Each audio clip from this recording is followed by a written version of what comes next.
My name's Meg Linton. I'm the CEO of the Newport Beach Public Library Foundation. And today we're going to be speaking with Michael Patrick Porter. You should have received a little information about Michael in your email. Right now, what we're looking at is a little video of Michael's studio, since this is a studio chat and we can't be there in person today. He's provided a little video footage for us. And I just want to introduce Michael real quick. He's an architect, he's an urban planner.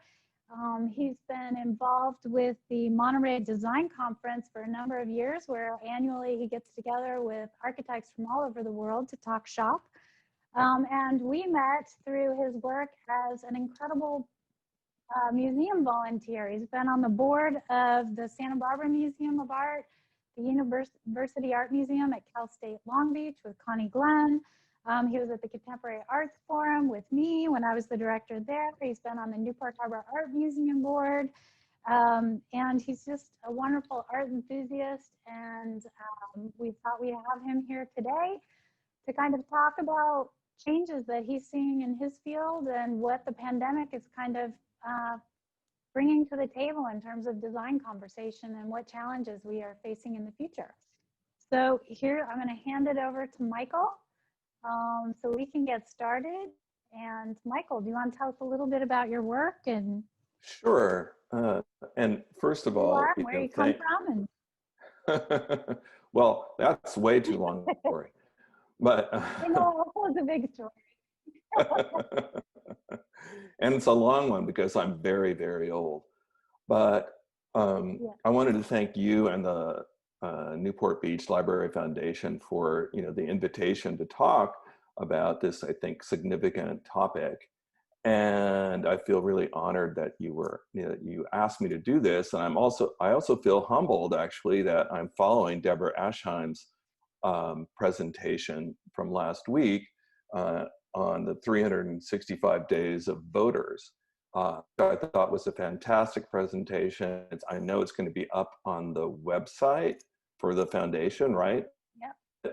So if you haven't seen it, worthwhile. It's really dynamic and really special. So today we're going to be talking about the impacts of COVID on design at all scales.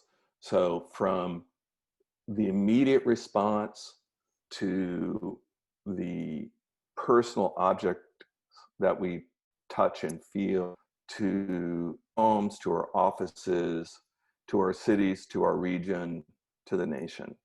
And hopefully we can put that all together in the next 20 minutes or so. So my work, I largely do custom residential work and largely focused around art kinds of projects. So the top 3 slides are my own home, and then the others are homes and or art galleries. I've also done exhibition design and other kinds of design works, from furniture to graphics. Now, the influence of my work, and I wanted to talk a bit about this because we're going to for me, my work and how it's going to relate back to the time that we're in currently. I like things, spaces, forms, elements, materials that engage one another, right? So my forms or my plans always have this sort of engagement, and I want to have that engagement in all the levels of design that occur. And I also feel it's really important to have this tactile quality, this quality of the touch, so that you're shifting from materials and you can feel materials. And we'll talk about that as my design philosophy. So the impacts on my own designs occur from a formal standpoint, from the work of Carlo Scarpa, an Italian architect from the 50s, 60s, and 70s. And also, I've been greatly influenced by Richard Saul Wurman, who most of you may know as the originator of the TED Talks, but Richard was a professor of mine, and he taught me about what the most important things to design are.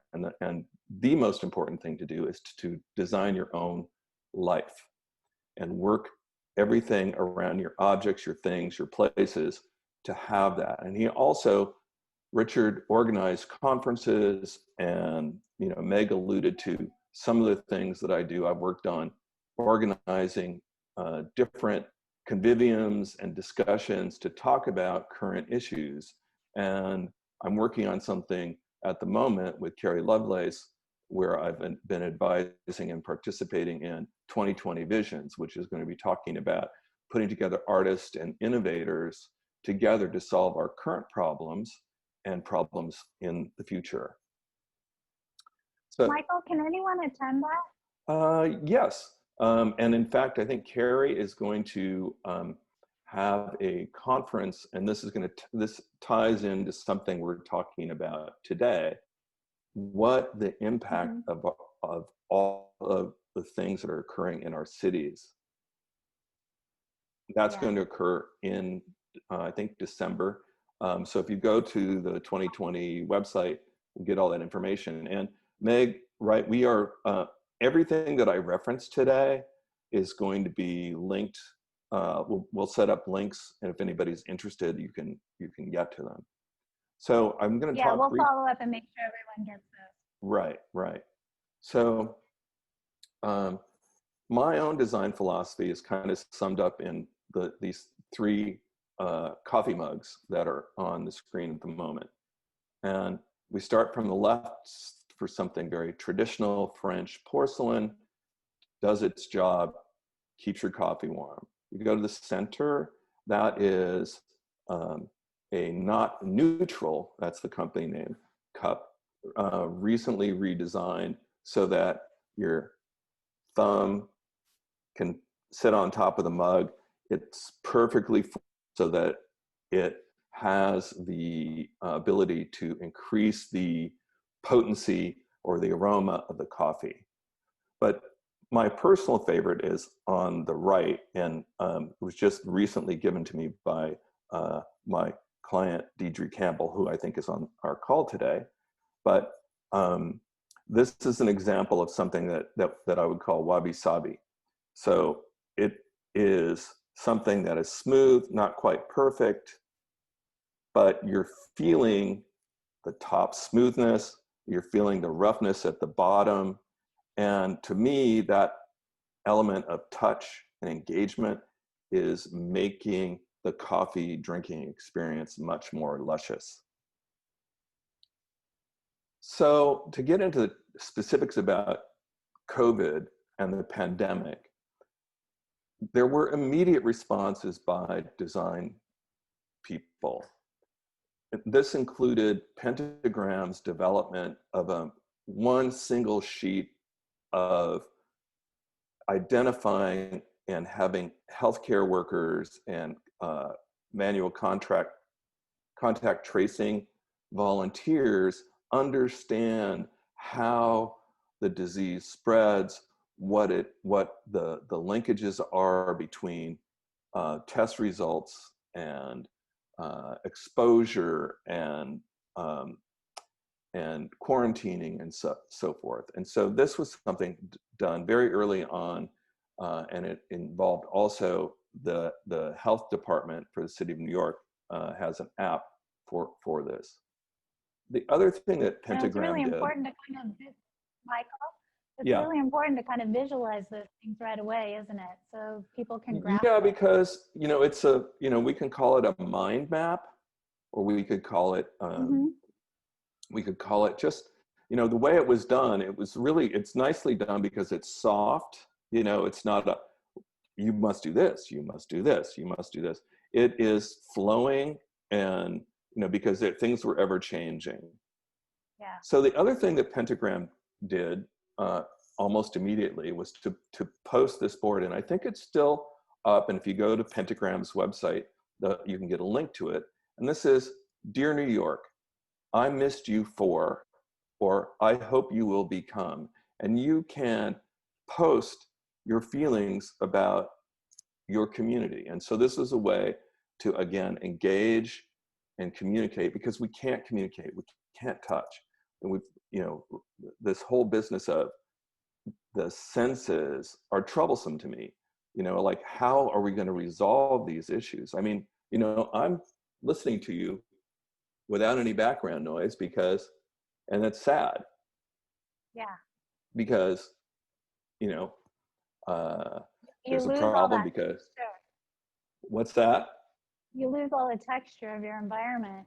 Right. And so this texture and engagement, is again always been important to me in terms of design, and it's something I think that's heightened in this environment that we're in.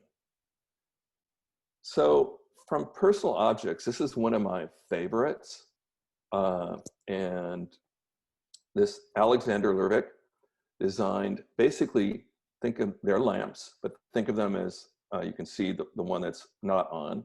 It's an opaque, or it's a and it's intended for you to communicate with someone.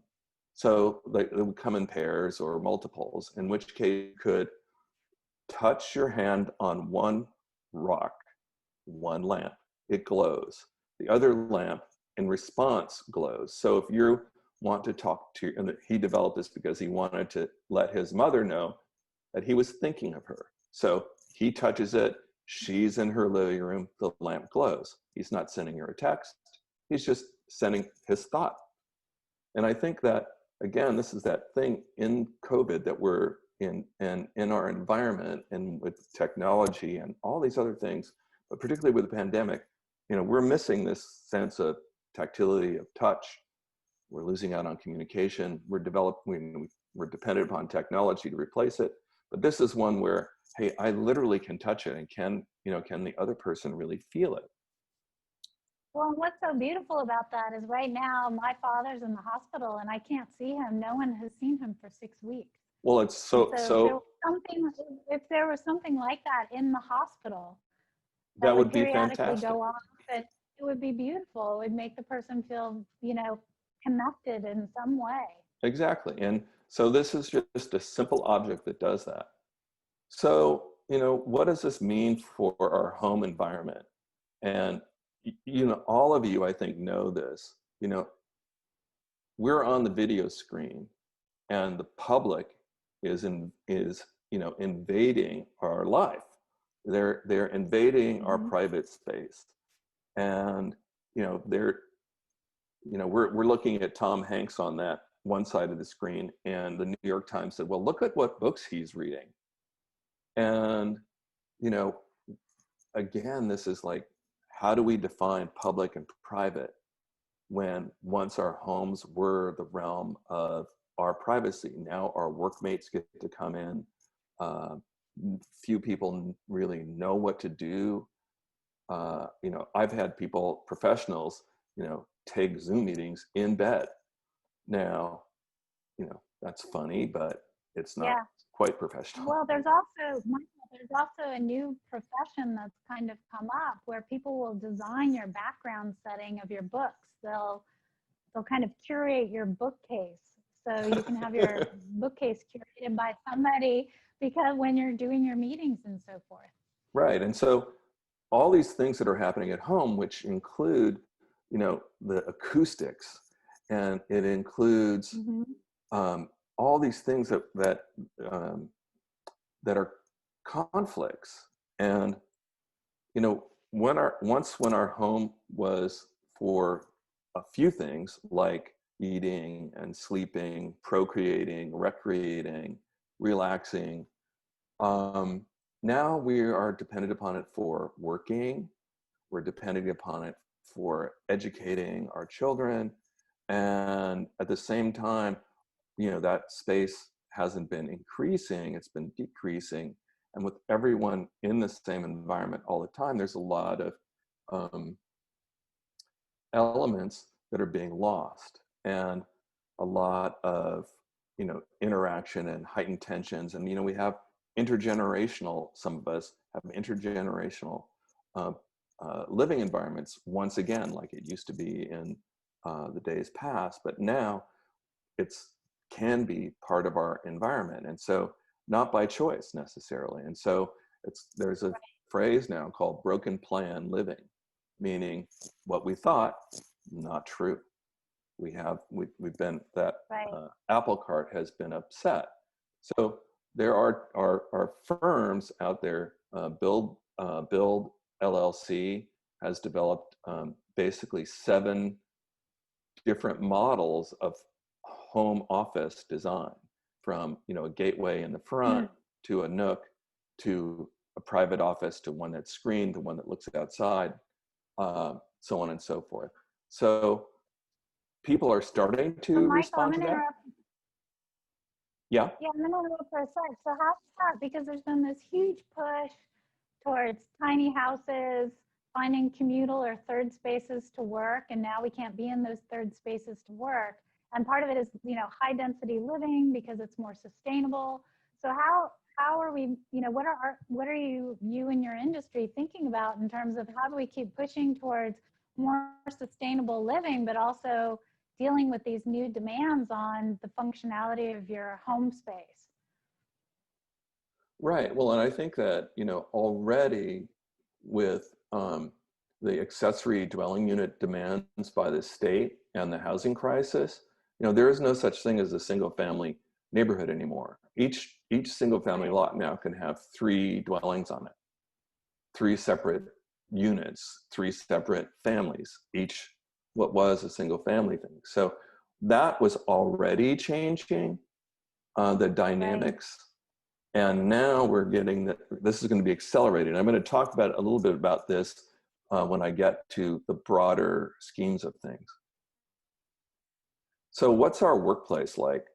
Vitra, the office furniture and largely custom furniture design company out of Europe, has developed 2 really interesting e-papers, one about the home and one about the office. And what does it mean when we go back to the office? I mean, I'm never going back to my office. My wife is not going back to her office.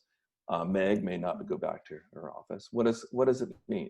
So what things will occur? And this is a really, I think, a dynamic presentation that they've done. Well worth reading if you're into that sort of thing. And I'm thinking also, like, our spaces are going to change, but are they going to change for the better? This is a space from 1932.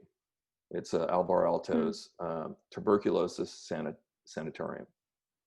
It's a hospital, and it was a new model for hospitals at the time. But look at how lively and engaged, and also how clean it appears. And it appears that way for a variety of reasons, because the materials and the colors. The chairs are wood, they're bent wood. And so, wood has oftentimes natural antibacterial profiles. And so we're going to need to think about how we space our office places when we go back, how we're going to engage with one another when we have to, engage. And when you're wearing masks and you're washing your hands and you're doing all these things, it really, again, shuts down that engagement, I think. And we're missing that touch and tactility. So if we can think about that, that would be a great thing to do. Mm-hmm. Now, what of our, Meg talked about basically what, sustainability and things are related to COVID and what's going to happen. And I think, to me, this is kind of the nut of it all at the moment. And that is, with our cities, we've been working on sustainability, meaning creating more density, reducing the amount of cars, encouraging people to exit the suburbs. Well, that density in COVID has been a problem for some. And, what is that going to mean? Also, the economic impacts of the shutdown, have created other issues for us. So in my world, I showed you that image of Santa Barbara, and you see the ocean and the mountains in the back. Well, with pandemic, climate change, and our natural disasters, that what you see there are the mountains and foothills. We're going to be slowly pressed from the wildland urban interface. We're going to be pressed this way to avoid exposing people to danger. And with sea level rise, the ocean is coming this way. So what does that mean for urbanization? It means that that's getting squished and then it's being pushed out. Well, people now are, I think, thinking about, what they're going to do about that. And I'll talk about that in a second. But relative to the public realm, what I'm thinking is, city of Santa Barbara has shut down State Street for a portion of it and started to, let people take over and develop parklets, if you will, for eating and drinking, just like many other communities have. But this issue of public realm, I think, is not just a pretty one, it's a political one. Like, who owns that street? Can we, Right. Can we protest in that street? There's a danger that if we go too far in terms of letting, authoritarian rule occur, that just like Paris, which was designed around all those great boulevards, making sure that a cannon could be shot and down them and that the crowds could be controlled. We don't want that to happen. You need to have this environment be lively and engaging, tactile, and have a lot of, liveliness to it. Mobility, and this is what Meg was talking about before the pandemic, and this is one of the most important things I've read recently, and it's from Heartland Forward in Richard, Florida, who is a great urban writer. He's a planner, he's a writer, he's a researcher. Well, and he's Got been together talking with a group of people to population analyze. migration too for a while. Yes, he's been doing that. And then he used to talk about, and one of the examples was city of Santa Barbara, that people would come to these places because they had healthcare, a university, a pleasant climate, and so on. But what he was noticing of late, and this was just before the pandemic, and this report was issued mid-pandemic, that what he calls micropolitans, so there are metropolitans and micropolitans. So towns of 10,000 to 50,000 people are going to them and seeing them and using them for startups. And so I think this will tie into this is also my last slide, Meg, this notion of exodus. So during the Dust Bowl and the Great Depression, from the center of the country, right, everyone went out. They went to the cities, they came to California, and so on. Now with the pandemic, what we're seeing both from a real estate standpoint, livability standpoint, that the metropolitan areas now are seeing the exodus to the heartland, if you will.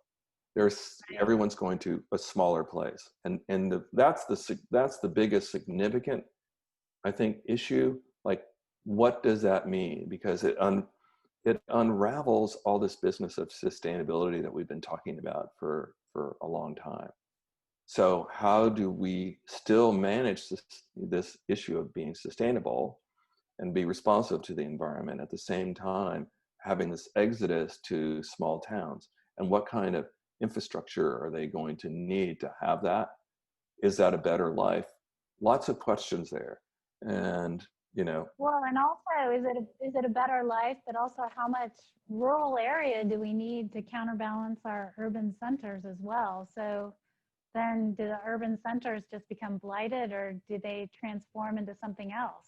Well, and one of my responses to that is that simply that those urban centers will then be repopulated because they'll have no value, or they'll have reduced value. They'll become affordable. Exactly. They will become affordable to people of, lesser means, right? So that means that to solve maybe the housing crisis in California, these office buildings are going to be repopulated. We're already talking about the malls, the big department stores being turned into housing. So, yep. So Michael, thank you for this presentation. We kind of have hit our 24, 25 minutes. perfect. And we do have a question that came in from Kimberly. She said, State Street in Santa Barbara has been dying for a long time. Do you see the pandemic as a nail in the coffin, or the expansion of business into the streetscape as a possible plus and a possible way of reinventing downtown? Well, that's a great question, and I think a really hard one. I mean, we need to reinvent downtown. I'm not sure this way is the way to do it. You need to think really much deeper about what this public realm means. And it means, it's not just a business, it's creating a place. And who owns that place? Does the public own that space? Does the city own the space? Does the police department own that space? To me, these are things that they're hard to answer, and there's no easy answer for it. We've been doing this sort of ad hoc thing for a number of months now, with having these parklets out, and it was a boon in the beginning and a way for people to engage and have something in the street. But architects have been talking about closing that street for 50 years. But you close that street, Yeah, and it's, and before, I mean, just think of what it means when you did the public artwork there, right? You organized all that public sculpture on State Street. What it meant, because all the hassles that had to occur because of the businesses having objection to it, because they're impacting visibility, all these things. So the issues are really complex. There's not a simple answer to that, I don't think. And I don't think it's. What was that? With also this idea of, okay, so they've temporarily closed State Street. So there's kind of temporary measures that are being put into place, with restaurants being able to put their, dining kind of out in their parking spaces, or, other modifications that are happening. But at what point do those become permanent without kind of the real discussion being talked about whether they should be permanent? So for me, like growing up in Newport Beach, when I went to Lincoln Middle School, those were temporary buildings for the classrooms, but all those temporary buildings have become permanent structures. Right. They've been morphed into permanent structures. So, there's a lot of experimenting that's happening right now, but also the danger is, does that become permanent, and it may not be the best solution for the long term. So in terms of navigating that. Well, I mean, I think that, and also there's just an issue of, like coordination of, just on the simple thing, the coordination of simple design things, because cities put up barricades, they put up temporary trees. And then like the one image that I showed in front of the coffee place, that was well designed, but others are not. And they just put up, freeway K rails in front. And so we're going to have this visual pollution until something gets unified. And what's the unifying element of it? And that's just in terms of making life pretty. But I think to me, there's a bigger issue. It's who owns it. Right now we have issues. We have, social and political issues that I think are at the forefront, and these streets are going to be important gathering places. If they're shut down, what does it mean? I mean, like, what I would love to see places is to have the street and literally the paving embedded with electronic messaging, so that, for instance, you could have, like when they painted Black Lives Matter in the street in Washington, D.C., that might come up. Or you could have, Women's Day things, women's marches, all these celebrations could be occurring in, in that public realm. Having actually the physical street support the communication process that's happening. Yeah, exactly. Yeah. So we have another question that came in from Milan, who says, how do you think this pandemic will permanently change public buildings, restaurants, basically spaces that attract larger crowds? Well, we're going to become, for the immediate future, everything will become less dense. And there's some nice quality to that, but, honestly, what do you go to a restaurant for? Some people go because it's theater. Mhm. And, you want to be like bunched up with your friends, or being able to lean across a table and say, hey, I heard you talking about da da da da. Well, we won't be able to do that now. And we won't be able to do that, for a long time. And I think this, if ever, because this is such a significant change. And as you and I talked about in our practice session, what it means is that all of us, as creative people, uh, this is this is giving us an opportunity to heighten our creative skills. Right. I mean, people are already saying when we look back at this 10 years from now, this is going to be an incredible time of creativity happening at all levels. Exactly. Mm-hmm. So are there any other questions out there? Well, Michael, thank you so much for being with us today. We really appreciate it, hearing your ideas, and we look forward to you sending us some of those links to follow up with our community and share with them. And, just thank you for being part of the Newport Beach Public Library Foundation. Well, thanks to the foundation for the invitation, and for Meg, for supporting, having me walk through all these crazy ideas.